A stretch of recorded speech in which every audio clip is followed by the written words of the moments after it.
you. Thank you. Listen, I want to thank all my special guests, Shelley Winters, Martin Moe, Michael Medved, Jim Vallely, and I'll see you on the next Politically Incorrect. And thank you. Thank you.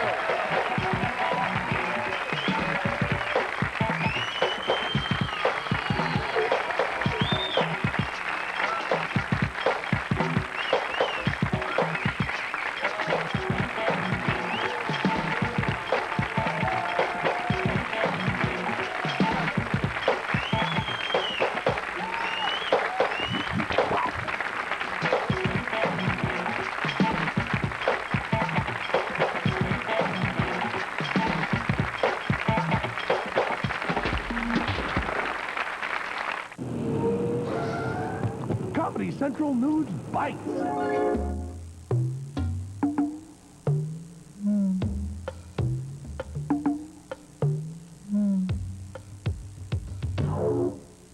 It's the one show on television that I always look forward to.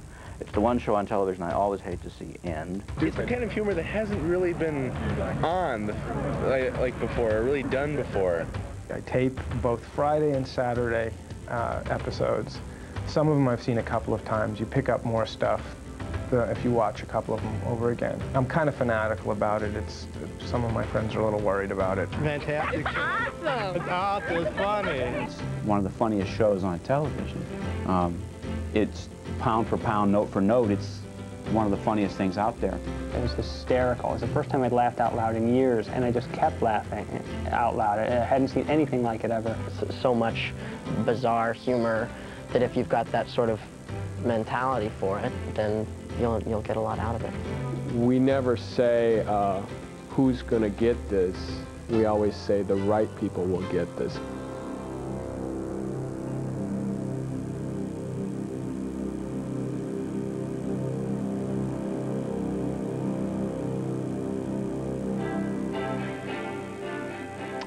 Welcome to the future of television.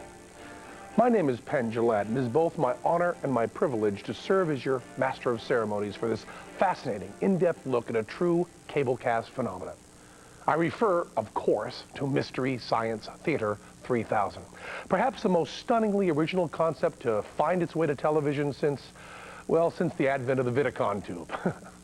So infrequently does one come across innovative thinking of this caliber. Hey, especially on speak television. English, you overdressed snake charmer! After all, why would I... Don't you love talking back to something cheesy on the screen? And wouldn't you love it even better if everything you said were really clever and funny instead of the incoherent grunts you can usually squeeze out?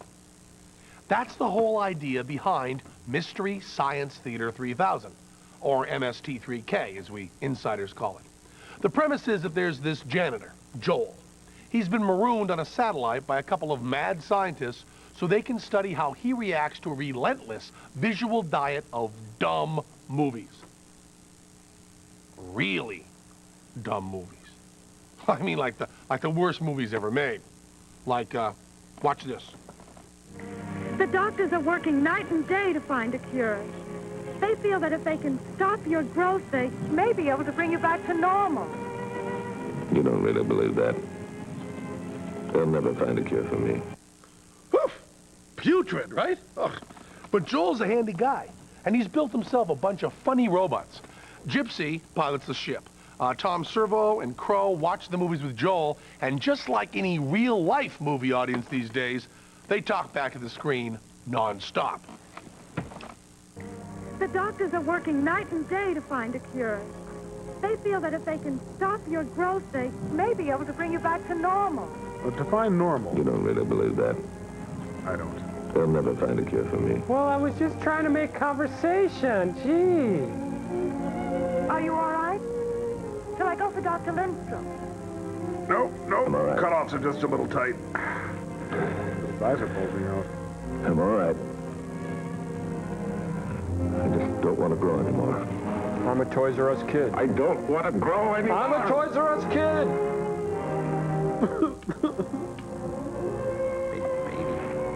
Looks like it. Oh, that's the problem. He was sitting on a bush. Ooh. I don't believe he doesn't want to ride home. Have you seen Glenn? They have the greatest concept, first of all, which is where they take something that people do in their own living rooms, which is sit around and watch bad movies and then make wisecracks. I think they used to do it in Warner Brothers cartoons, too. They'd have a guy stand up and yell, you know, because the cartoons were made for theaters, and so a guy would stand up and yell something, supposedly one of the audience people. At first I started watching because I thought it was just an old movie, you know, like the kinds I used to watch when I was a kid, you know, Saturday afternoons, whatever. And then I noticed the silhouettes at the bottom of the screen, and I started listening to them. It was hysterical. Well, look out, it's wet there. I just mopped. Bingo! Take one stranded janitor, add 3 precocious robots, and stir in some vile movies, and what do you get? A really funny show with a really rabid following. We're talking MST3K fans. We're talking fanatics. It was made for me. It's my personality, sense of humor. I get every joke. I love everything they say. I love the personalities they gave the robots. It's one of a kind. Nothing else like it. They do something that no one else does. I mean, it's brand new television. I'm just fascinated. They're just the funniest things I've ever seen in my life. I love you. It'll never work. It's addictive. I don't know anybody who's a fan of this show who doesn't tape it, who doesn't watch this thing like their life depends on it. When I watch television, which is rare, commercial television, I react the way the guys do toward the films. And they're talking my language. It was after the apocalypse. No one was prepared for the robot holocaust. Join us. Join us. Join us. And don't go away. Whoa! The Monsters of Rock tour. Want to get stoned? Everybody must get stoned. Watch Comedy Central's Soap Block. It's a whole week's worth of soap episodes in one big block. Watch Comedy Central's Soap Block tomorrow from 2 to 4:30 here at Comedy Central, the only all-comedy network.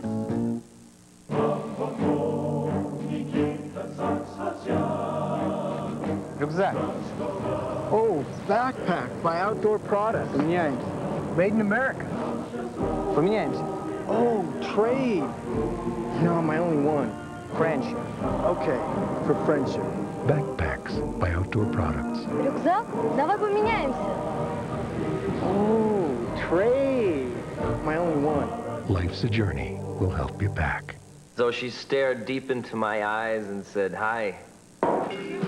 Nice hat. Nice arm, I replied suavely, just to break the ice. What are you drinking?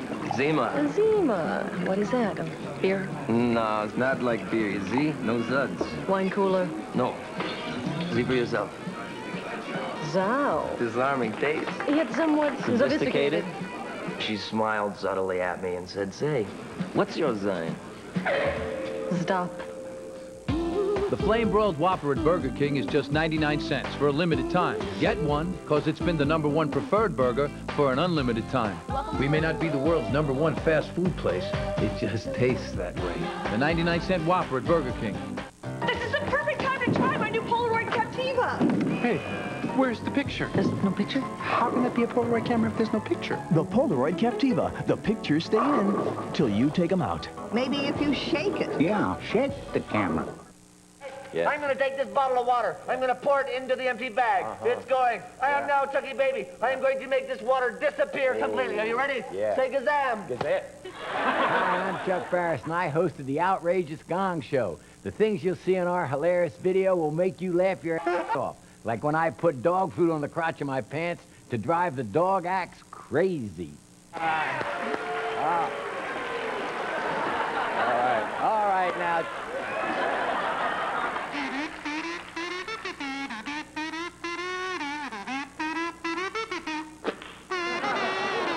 That's out.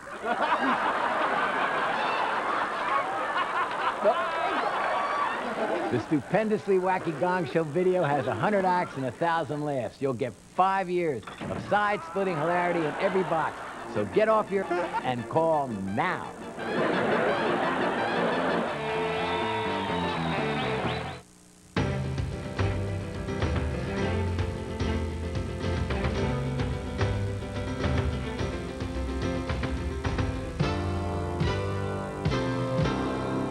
What is film, if not modern-day mythology?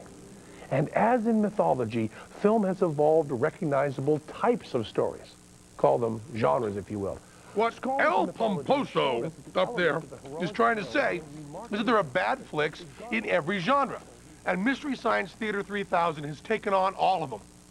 Not just the easy categories, you know, science fiction, rubber monsters, bikers, beatniks, and beach babes, but also some of the more rarefied subcategories.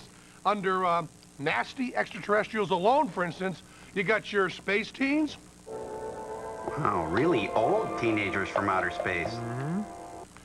You've got your pod people. You hungry now? Oh, wait, let me get the attachments. You can do the couch. You got your radar men from the moon. My suit's more comfortable, and I'm willing to fight about it. We've got Hercules battling aliens. Gumby, no! Right. We even got Santa Claus duking it out with the Martians. Ooh. All this trouble over a fat little man in a red suit. Truman Capote? Ah, Mr. Claus, you have a nasty habit of surviving. Oh, yeah.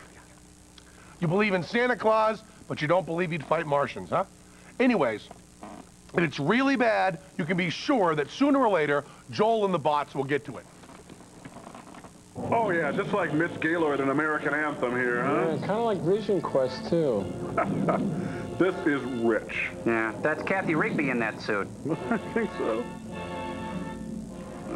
You know, guys, it just dawned on me how weird this film is, you know? Yeah. Really? It's kind of goofy. Is it? Yeah. Yeah. Oh, nice dismount. Judges like it. You will call no one. You will do as I say. That's what you think, mister. Look, Pat Boone's the stand-in here.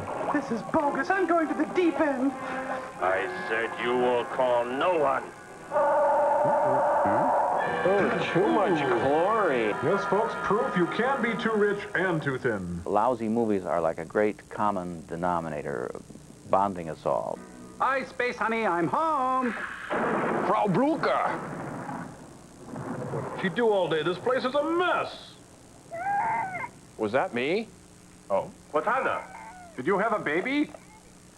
Quatanda. What is the matter with our son? He's not your son, Fred. Who are you? We're from Mars. Don't be afraid. We have children just like you on Only Mars. they're worse actors. What are those funny things sticking out of your head? Those are our antennae. The horror, the horror. Oh, they killed off the only likable character. Films that tend to work better are films that have ridiculous premises or pretentious premises. Anything where anyone begins to preach their ideas through their film is wonderful material for the comedians to work on. The people of Samar, in order to survive, were forced to offer their children as a sacrifice. The hungry mountain of death. Hey, you got change for an 8-year-old? Well, obviously it has to be bad, but it also has to be bad in the right way. There has to be some intention of quality from the filmmakers. We have 10 films, and one will be suitable for our needs. And it's nice if they have a lot of action.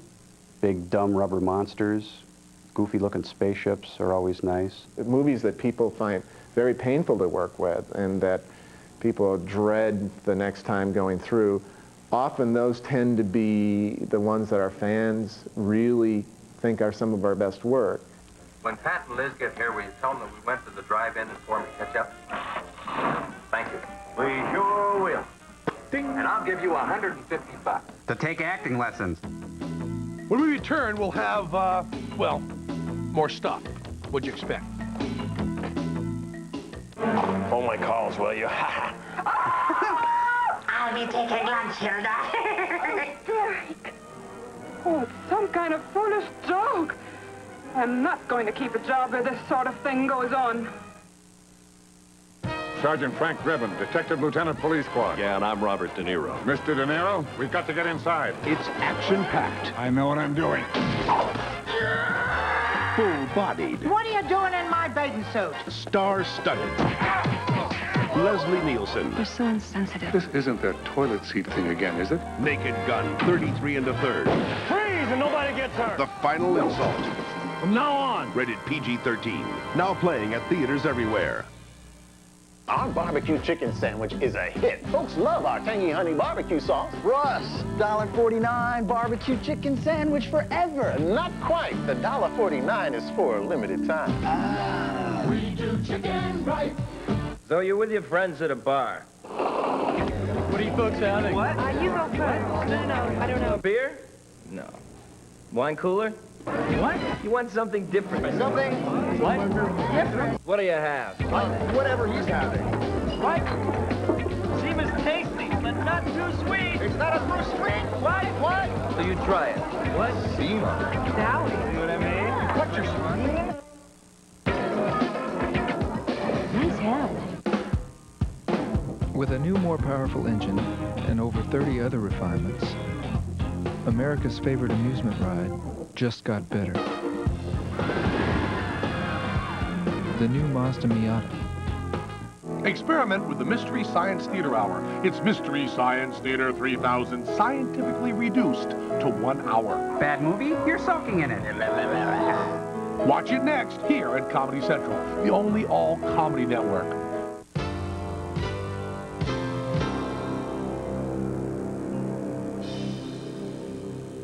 The fact that within a 5-minute span you get a reference to Carlos Castaneda and the game of Twister. Now, to me, that is MST 3000.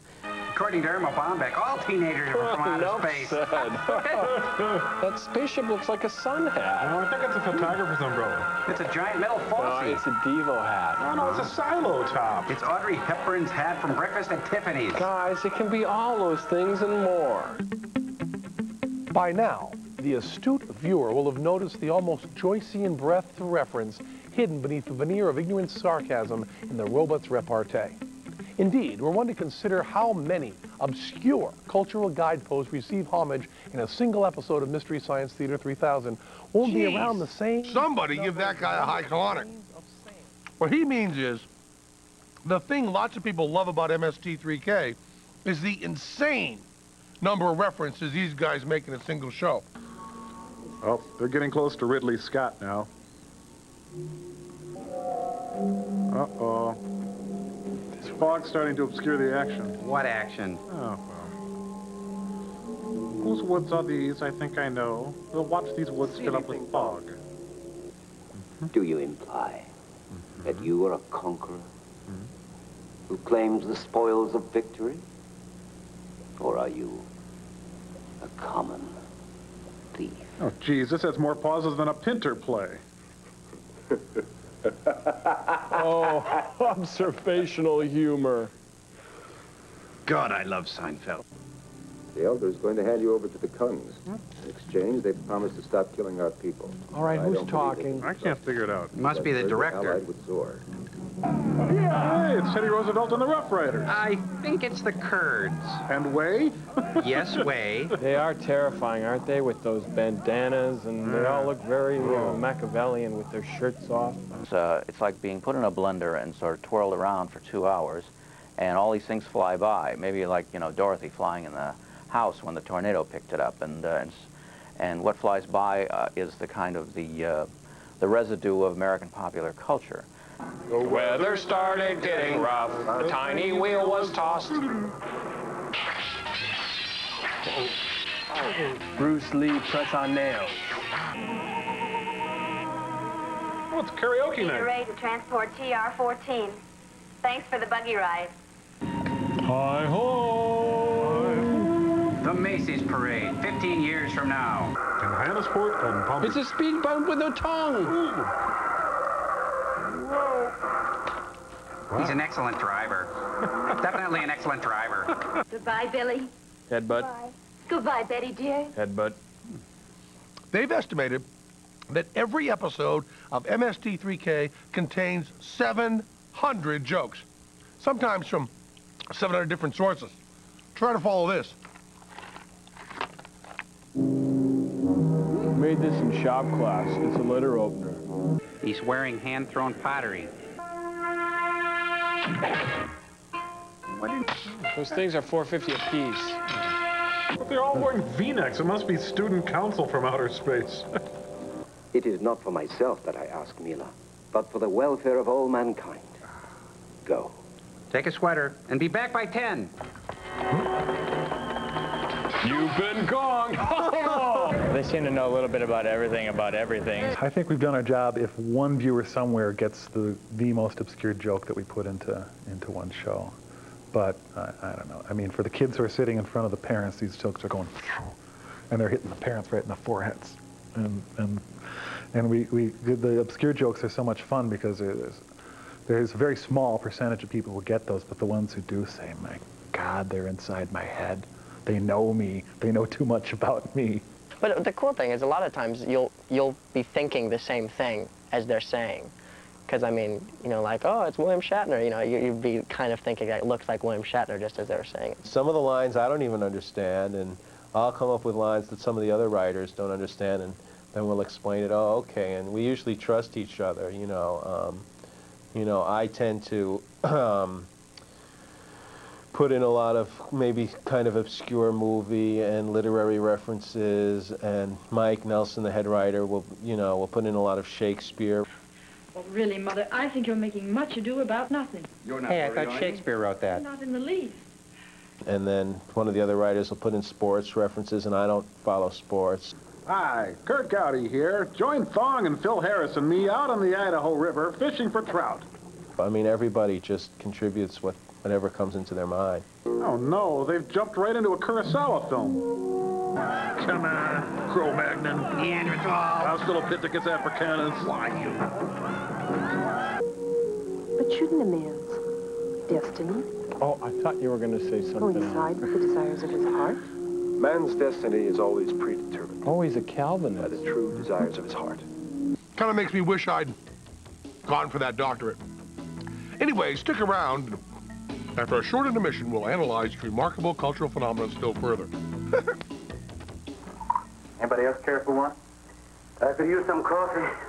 I'll make some. Thank you, madam. Good idea. Cream and sugar.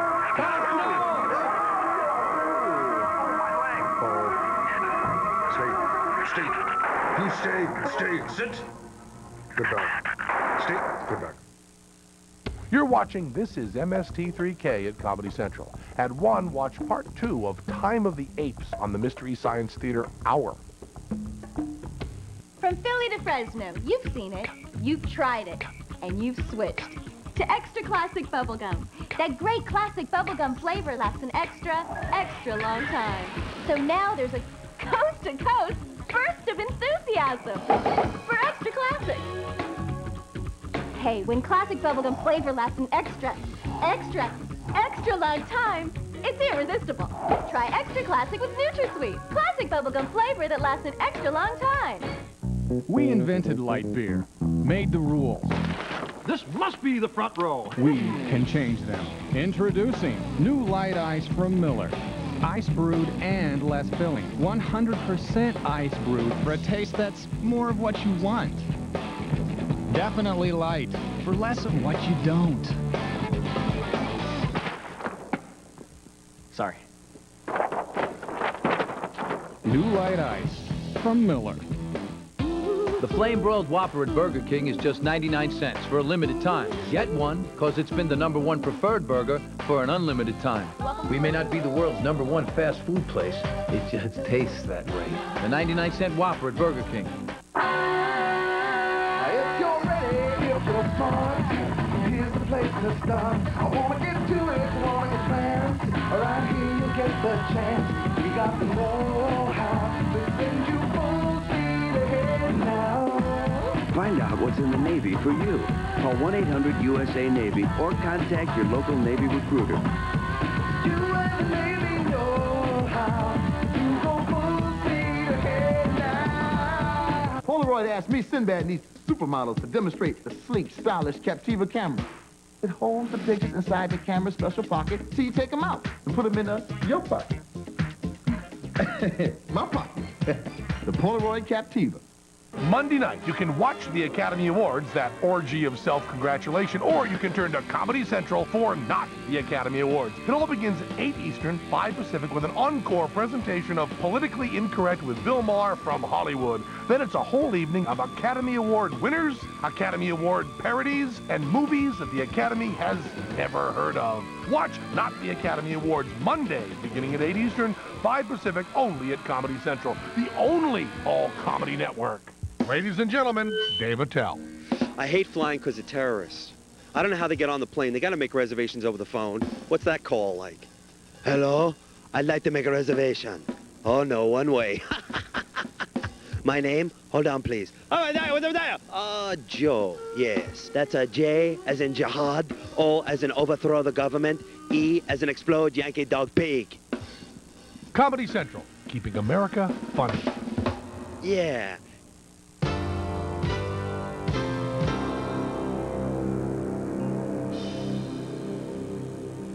Thoreau wrote articulately about the creative invigoration possible through isolation. But he was by no means the first, nor the only artist to understand its regenerative effect on the imagination. Oh, please, Why, Professor. In my own experience, Your fly is open. I digress a little bit. Listen, how did the concept of MST3K find its way to Comedy Central? And who are those people anyway? Thought you'd never ask. From Minneapolis, Joel Hodgson. Joel Hudson, age 23, white human, Minneapolis, Minnesota, starting now. I had an act, and I went out to LA to seek my fortune, and got to do these shows, and it was really fun, but I didn't have any other ideas. I didn't want to be a nutty neighbor on a sitcom, and I missed home, and so I decided to come back. I just pitched him the idea. I said, we have a broadcast facility and some good gear. Do you have any ideas? A week later, he came back with the idea for Mystery Science. And Joel said, come on over. And I had no idea what it was. And I went over, and he said, pick one of those things up. And I picked up this puppet and sat under a table, and we were doing this show. And then we just started doing them, and we ended up doing about 22 shows, KTMA. And about the 8th show, we were all kind of feeling like, is this really worthwhile? Not much had happened with it. It was a lot of hard work, and it was, not exactly producing huge dividends. But about that time, we started a phone answering machine, and people could call in and give their response, and the tapes filled up within 2 hours after the shows aired. That sort of crystallized a lot of the momentum about the show, and about, say, 18 or 19 shows was about the time that HBO had decided to start the Comedy Channel, and we put together a 7-minute demonstration tape and sent it out to New York. Exactly 1 year after the show started, we were launched on that Comedy Channel. I think being in the middle of nowhere kind of helps keep them focused on what they're doing. So it's kind of got that home sort of feel to it, like you can't see a big studio, you kind of see a garage, It really shows on the air, and the striking originality. It's just amazingly different from anything that would be turned out here. In order to write 2 hours of gags, we end up watching the whole movie twice, stopping and starting. It ends up being 2 full days. Dear Hair Club for Men. That's good. Dear Hair Club for Men, I need help, big time. If you happen to ad-lib, it's like a traffic jam. Don't forget to read them their Carmen Miranda rights. Look, it's just not that funny. Very few shows do, take a stand on television themselves. And this one does so, in such an outrageous fashion. That's, why I'm attracted to it as a TV critic. It's an outlaw show, kind of a maverick show. I think that's the thing that's cool about it. We just kind of do it our own way, and it's not as a result of market studies, and it's not a result of, well, we think this will work, we're just doing it our own way, and people who like it are tuning in. My friends and I get together every Saturday, have a raging pancake breakfast, and sit down and watch Mystery Science Theater on Comedy Central. It's basically an acknowledgement that the audiences are not as dull as Hollywood might think they are. You can get away with saying a lot of things with a puppet that you can't say with a human. But what about you, Crow? I want to decide who lives and who dies. Oh, I don't know. I have a lot of faith in the group of people that are down here. It's an extraordinarily talented group of people that all have many diverse interests and a lot of things in common. And that is Mystery Science Theater 3000, insofar as it can be summed up in a single half hour. Of course, like any great work of art, it must be considered not only on its own terms, but also against the context of the culture within which it exists. Hey, for instance, a guy, his robots, and some bad movies. It's that simple. And it's that great. I'm gonna...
I ain't been drinking. Thank you, Senator. Your statement has been duly noted. Comedy Central News Bites.